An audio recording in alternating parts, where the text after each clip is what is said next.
She came west with one trunk, a folded letter, and a name she had never said out loud until the day the preacher asked her to.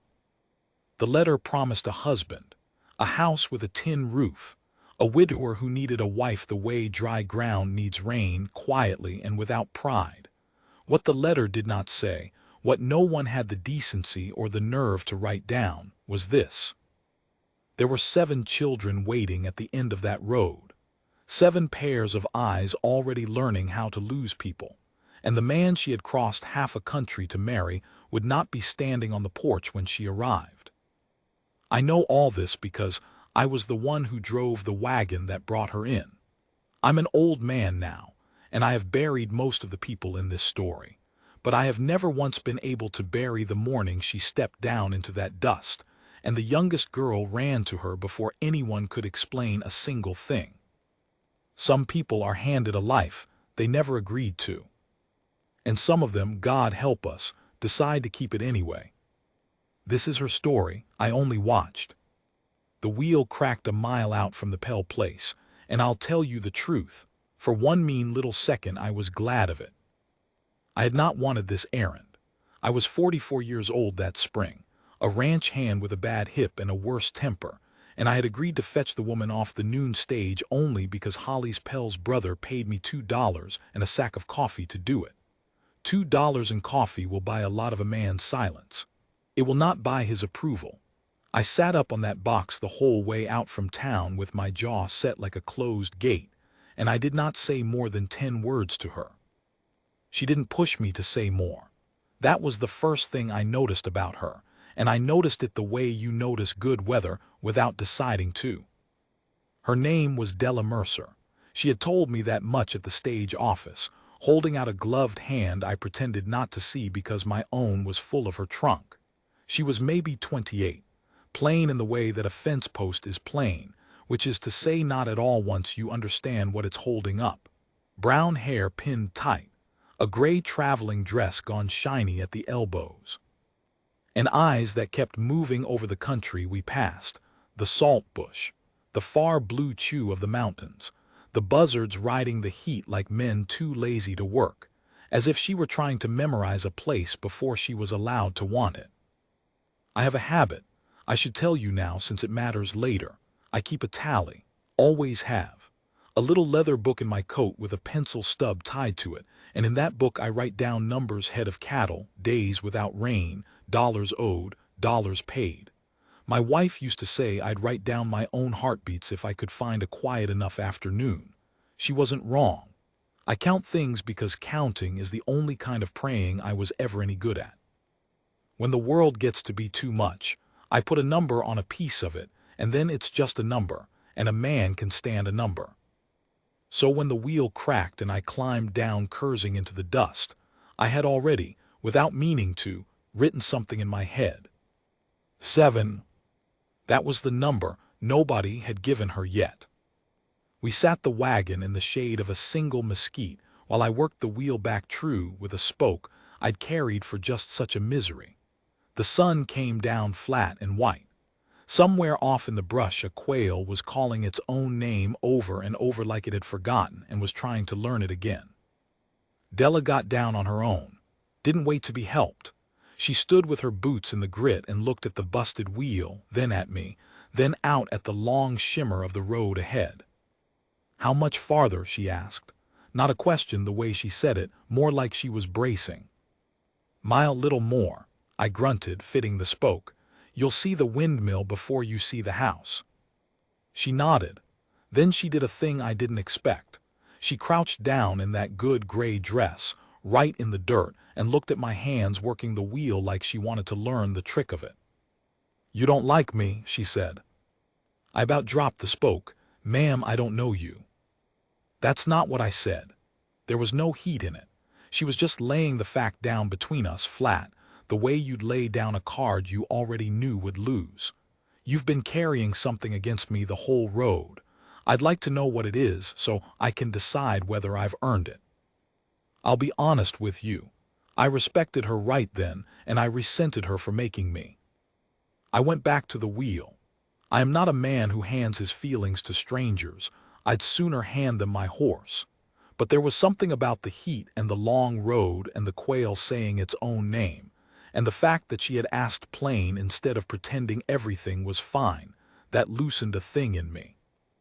I knew his first wife, I said, Sarah Pell, best woman in this whole burnt-up county. She doctored my boy when the fever took him, sat up 3 nights, didn't take a dime.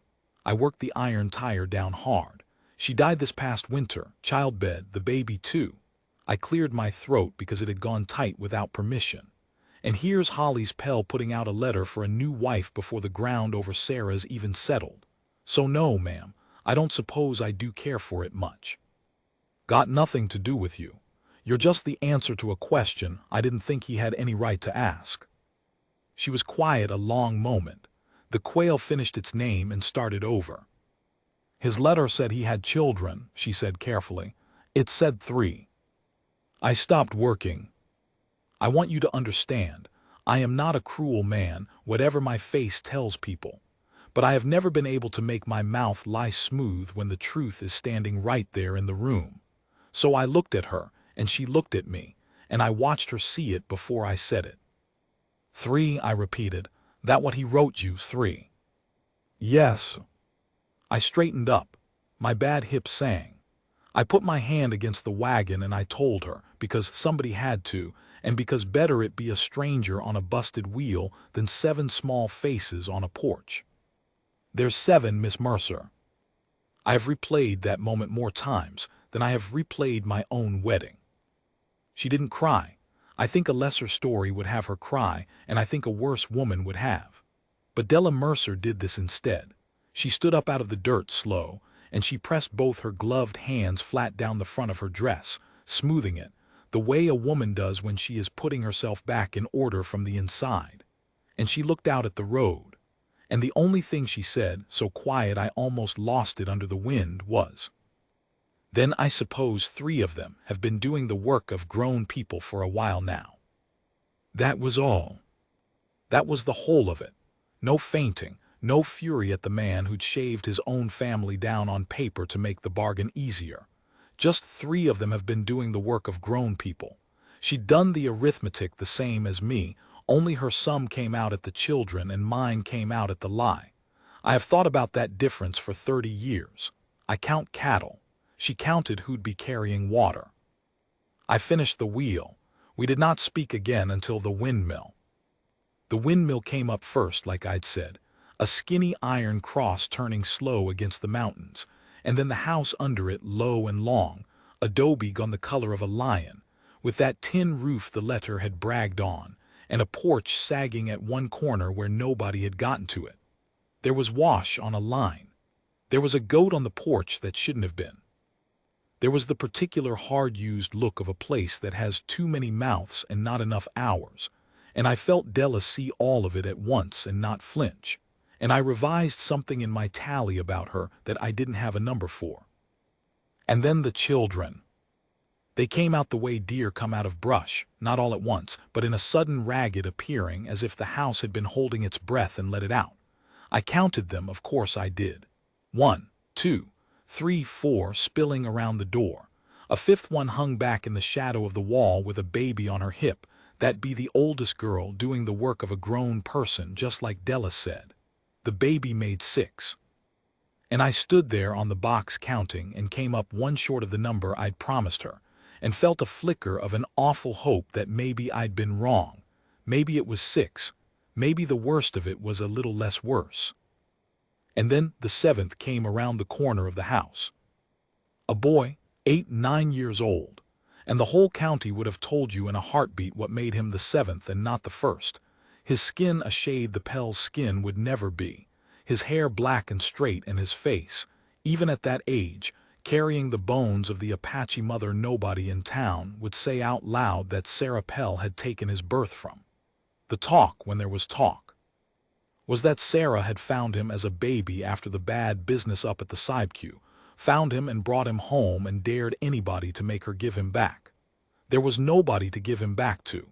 So she'd kept him and fed him at her own table, and the town had let her. The way you let a saint do a strange thing because she's a saint and you're not. But Sarah was in the ground now. And the boy stood at the corner of the house, apart from the others, in the exact spot where a person stands when they have already learned they are the one who gets left. I looked at Della. I will not forget it. Her eyes went over all of them, fast, the four little ones, the oldest girl with the baby, the goat, the wash, the sagging porch, and then they found the boy at the corner and they stopped. They stopped on him longer than on any of the others. And I braced, because I'd seen how this county looked at that child, and I figured she'd been raised the same as the rest of them somewhere back east, taught the same fears with her letters. But that's not what her face did. Her face did the thing a face does when it recognizes itself, when it finds, in a crowd, the one other person standing where it stands. The one who was supposed to belong and didn't, quite. She set her jaw. She climbed down off that wagon before I could come around to help, and she walked toward the porch full of strangers' children with her shiny elbowed dress and her one trunk's worth of everything she owned in the world. And the oldest girl with the baby called out in a thin, scared, defiant voice, "You the one Pa wrote for." And Della stopped in the yard. "Where is he?" Della asked. "Where's your father?" The girl's chin came up. And here is the thing nobody had told either of us. Here is the thing the busted wheel had delayed us just long enough to ride straight into. "He's gone," the girl said. 3 days. Took the wagon and the good horse and the money tin and he's gone and he ain't coming back and I've been telling these bobbies he's coming back." Her voice cracked clean down the middle on that last word and she hauled it back up by main strength, the way the orphaned learn to. "So if you come to marry him, Mr. sent you out for nothing, lady. There's nobody here to marry." The wind turned the windmill. The goat bawled. And Della Mercer stood in a stranger's dusty yard with 7 children she had never met, and a husband who had cut and run rather than face the size of his own life. And she did not get back in the wagon. That's what I keep coming back to. There was a wagon right there. I'd have driven her to town. She had every right under heaven to climb back up on that box and let this be somebody else's sorrow. She didn't even look at it. I didn't leave. I want that on the record, since I've spent this whole account telling you what a sour and reluctant man I was. I want it known that I did not climb up on that box and ride off either. I stayed in the yard with my hat in my hands like a fool, because you cannot watch a thing like that begin and just leave. Della went to the oldest girl first. Smart. The girl was the linchpin. You could see the whole family was strung on her like beads on a thread about to break. Della didn't reach for the baby, didn't coo. She just stood close and asked the girl her name. "Ruth," the girl said, suspicious. "Ruth," Della nodded as if filing it. "How old are you, Ruth?" 13. "And you've been the one holding all this." It wasn't a question. Ruth's eyes filled, fast and furious, and she blinked it down because there were little ones watching, and a 13-year-old who has been mother for 3 days does not get to cry in front of the little ones. Della saw that too. "You can put that down now," Della said, very low, just to her. "Not all of it, not all at once, but you can put some of it down. I'm here to carry some." "You don't even know us." "No," Della agreed, "but I crossed 1,000 miles to be somebody's family, and it appears I've arrived, so." She took a breath, and I watched her decide her whole life in the space of it. "We'll start with supper. Show me where things are." It was the smallest thing. We'll start with supper, but you have to understand what it did to that yard.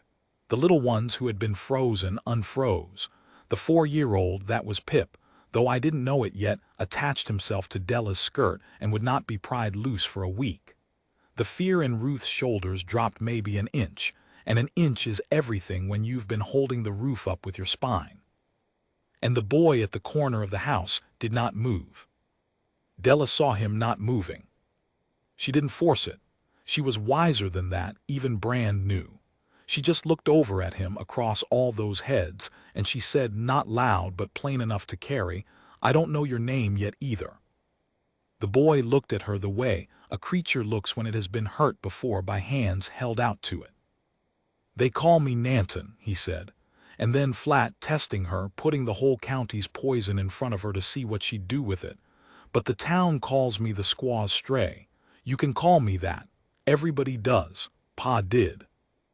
I felt that one land in my own chest, and I'm not even the one it was aimed at. Della Mercer was quiet for a long moment. The windmill turned. Somewhere the quail had finally stopped trying to remember its name. "I'll call you Nanton," she said, "and you'll sit at the table same as the rest, and the first person who calls you anything else in my hearing is going to find out I came west with a temper I didn't pack careful." She let that sit. Then, softer, "Are you hungry?"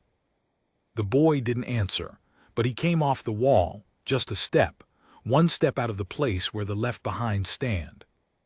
It doesn't sound like much. I have built a whole old age on watching that one step. I'll close this part where the day closed. I stayed and fixed the porch corner because my hands needed something to do that wasn't wringing my hat, and because it gave me an excuse to make sure she was truly going to be all right out there alone with 7 of them and a runaway's empty house. By dusk there was smoke from the chimney and the smell of beans and cornmeal, plain food but enough of it, and the sound through the open door of too many children talking at once for the first time in 3 days, which is a sound, let me tell you, that means the fear has loosened its grip enough for them to be ordinary again. Ruth came out to throw wash water and stopped when she saw me still there. "She really going to stay?" Ruth asked, trying to sound like she didn't care, failing. "Looks like," I said. "Pa's not coming back." Flat. A fact she decided to own out loud rather than let it own her. "Probably not." Ruth nodded hard and threw the water, and the dark soaked it up. And then, almost to herself, she said the thing I have carried out of that whole long day. She didn't have to. There was a wagon right there. I climbed up on that wagon a little later in the last of the light, and I took up the reins. And before I clucked the horse on, I looked back at the house one time. Through the window I could see her Della at the table with the lamp lit, and the littlest ones around her, and Ruth coming back in, and the boy Nanton sitting at the far end where she'd put him, at the table, same as the rest, with a bowl in front of him and his shoulders not quite so high around his ears. I took out my little book. I licked the pencil. I had written out that morning meaning to write down $2 and a sack of coffee. Instead I wrote one word, and I have never crossed it out. 7. And under it smaller, because I did not yet have the courage to believe it. Maybe 8 counting her. I clucked the horse and drove home in the dark, and I did not yet know, none of us knew, that the man who'd run wasn't done with them, that he'd come back when the running stopped paying, that the hardest of Della's choices was still a long way down the road, and it would cost her something I'm not sure she ever got all the way back. I have started this part 100 times over the years and torn it up 99. I'm an old man now, and I haven't got the luxury of 101. So I'll just set it down the way it happened and trust you to carry what I can't. Ruth Pell looked at her father in that cold yard, and what she said was this: "You left." That was all to start. 2 words, but she said them the way you'd lay a stone on a grave, final, and meaning more than its weight. "Ruthie," Holly started. "You left." Louder now and shaking, but she didn't stop, because she'd been holding this for 5 months, and a 13-year-old can only hold a thing so long before it has to come out as either tears or fire, and Ruth had run clean out of tears back in the spring. 3 days I told the Bobbies you was coming back. 3 days I gave Pip your shirt to sleep with so he'd quit crying, and you wasn't coming back, you was just gone, and you'd have stayed gone if she hadn't made this place worth your while again. Her voice cracked and held.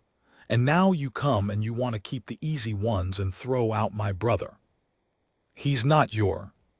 He's my brother, she screamed it. The baby startled and wailed and nobody moved to it. Ma brought him home. Ma fed him at our table. You want to know what staying looks like, Pa? She stayed. Ruth pointed at Della, her whole arm shaking.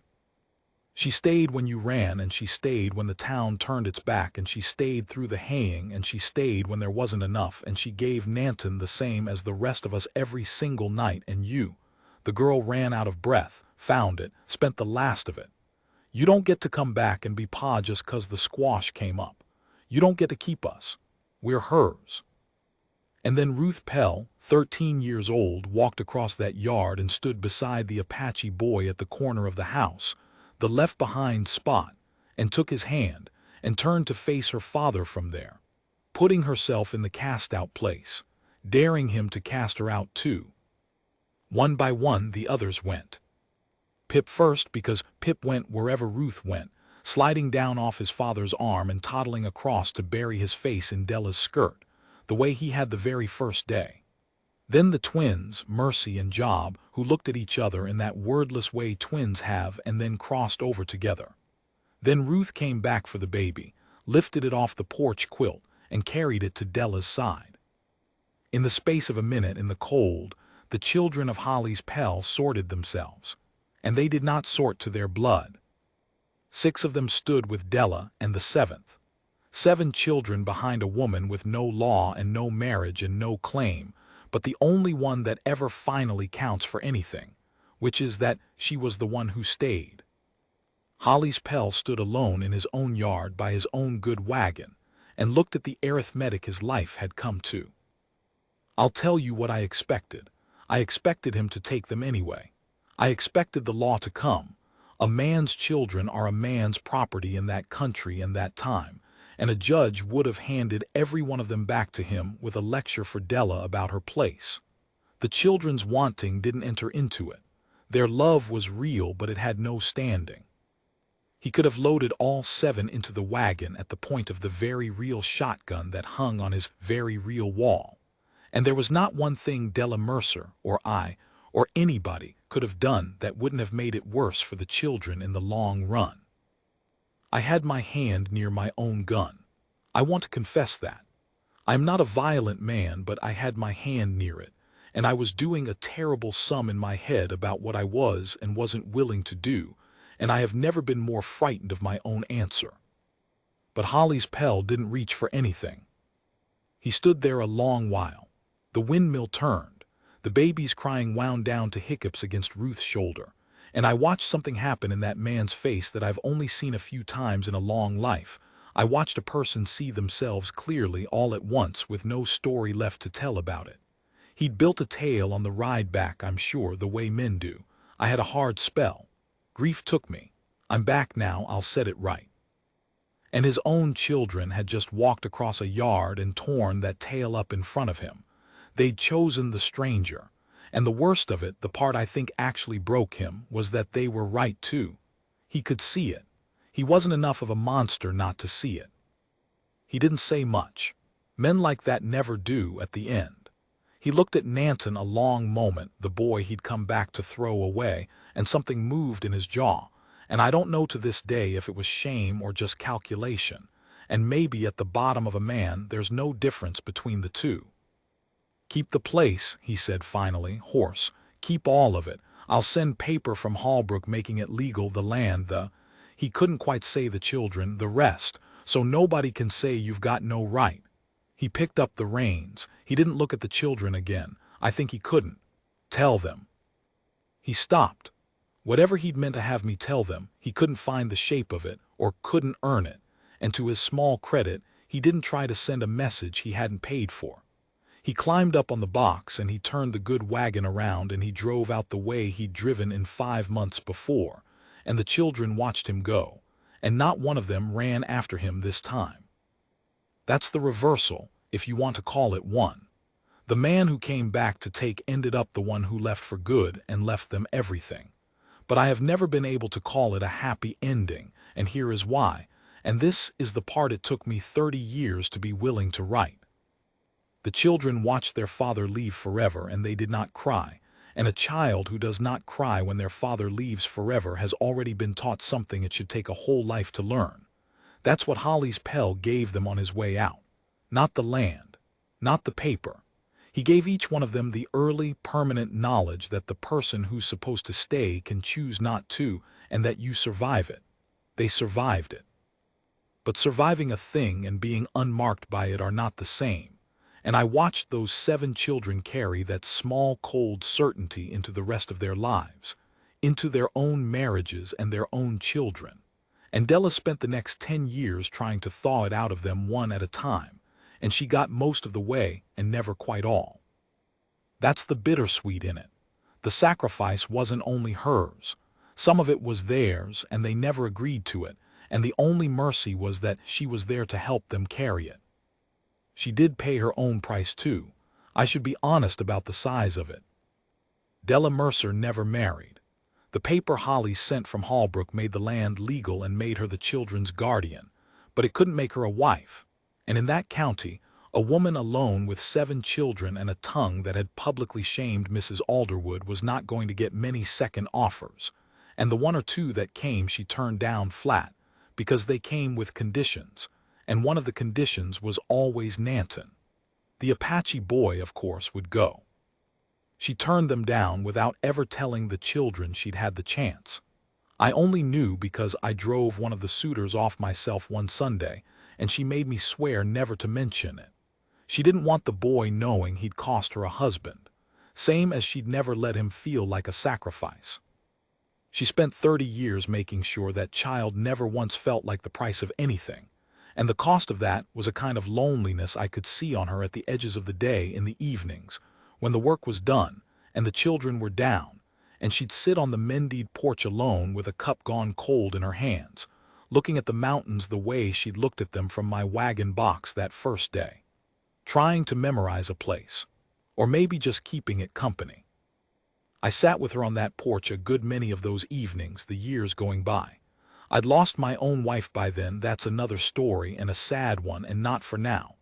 2 people who'd buried things, sitting on a porch not saying much. I'd bring my book sometimes. She knew about the book. She knew I counted things to keep from drowning in them, and she never made fun of it, which is one of the reasons never mind what. I'll tell you about the baby, because that's the part that lets a man finish this. The baby that had no name because Sarah died before the nomming, and Della said it wasn't her right. That baby grew, walked, talked, and it went the longest time just being the baby and then a small girl with no name, and the children all knew the story by then, that their mother who died had never got to do the nomming, and that Della wouldn't take the right.